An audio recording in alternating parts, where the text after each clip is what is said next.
Okay, so we've looked at first order kinetics and the integrated rate law for first order kinetics. We're ready now to look at it for second order kinetics. So we're going to have a very similar process. We're going to drive the equations that we'll use the integrated rate law for second order reactions. We're going to see how you come up with the half-life equation. And so my goal for you will be able to use the second order integrated rate law to calculate the interdependence between concentration and time, including those half-life calculations. We will finish this lesson with a brief discussion of zeroth order kinetics and also tie the three together with some graphical representations, some plots of the three. So let's look here at the same basic reaction, a reactant of some sort going to products, but this time it's a second order reaction. We know from the rate expression that we have this expression for rate. We also know, since it's second order, that this is the rate law for the reaction. Once again, if I set these two portions here equal to each other, this portion equal to this portion, and I employ an integration, I will come up with this expression, which relates concentration and time. Now this equation is one to commit to memory. It is the second order reaction, integrated rate law. Now we're not going to, within my lesson time, actually use this equation to do calculations, but you will have an opportunity to view some of those within my talking hand lessons. But let's do a little graphical manipulation and get it into the slope-intercept form of a line again. All I've done is a rearrangement. And when you rearrange it, you suddenly see that you have it in the form of this line, a linear relationship, slope-intercept form. I can plot 1 over A on my y-axis, and I can plot T along my x-axis. Okay, when I do that, if it's second order, we will get a straight line. So sometimes that is a way to obtain the order of the reaction, is to plot, as time goes by, a relationship of 1 over concentration versus time, see if that gets a straight line. If it does, it is a first order reaction. Now when you have that linear relationship there, and y equals mx plus b, what's the slope going to be equal to? You think about it and choose your answer. Did you say K? Certainly that is correct. That is the relationship of what M is, and that is K. So a plot of 1 over A along the y-axis, time along the x-axis. This will give you a straight line, but the straight line will go off in this direction. It's going to be a positive slope. Let's work on the half-life information here. We know that half-life is represented with T1/2. We're going to substitute that in for my T in the equation.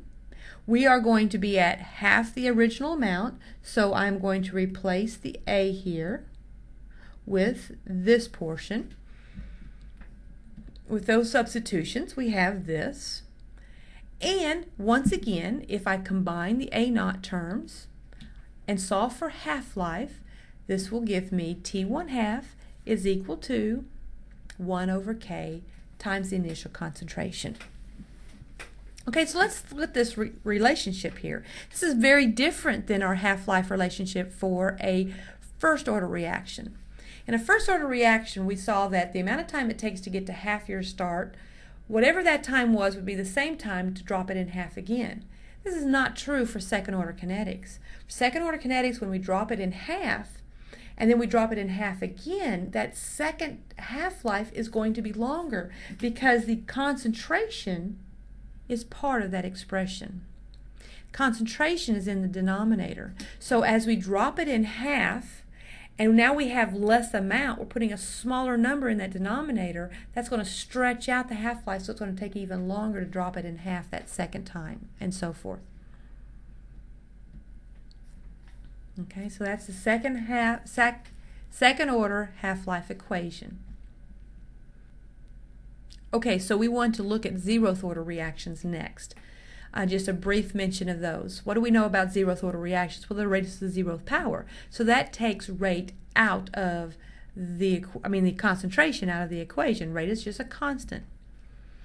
So if rate is a constant, a plot of concentration versus time is going to give you a nice straight line. So what would that straight line look like? Well, as concentration and time are plotted like this, concentration is certainly going to drop off, but it's going to drop off in a linear fashion. This is not a common reaction type, but it is out there. Well, what about a plot of rate versus time? If instead of concentration, I put rate as time goes by, well, rate is a constant. It doesn't change. So I'd get a nice straight line like this. So that's just a little bit of the graphical representation of zeroth order reactions. I'd like to finish with just a summary of those three. Sometimes you are given in a problem a list of concentrations and time. Okay? So they give you some data points. I'll just use these lines to represent the data points.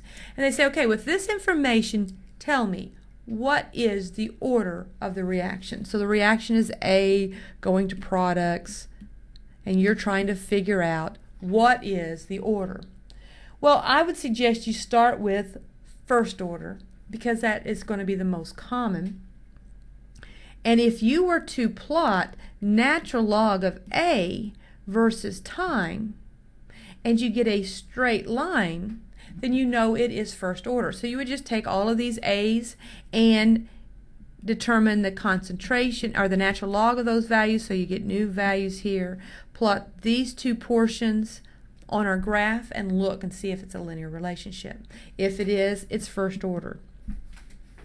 But if it's not a nice straight line, then you want to go to the next option, which is typically to plot 1 over A versus time.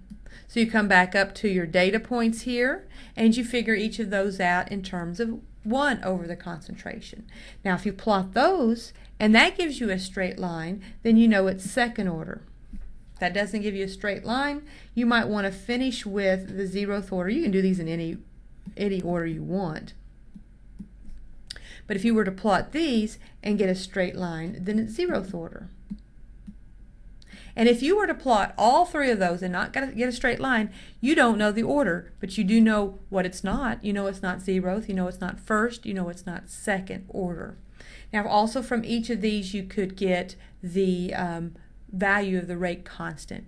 So if you run into a situation where time and concentration are given and they want to know the order, then you want to do it using these linear plots. So now we've looked at the second order kinetics, we've looked at its integrated rate law, we've looked at half-life for second order, we've done a brief mention of zeroth order, and we've given a summary of first, second, and zeroth order kinetics if you were to plot concentration information versus time. And this completes this lesson.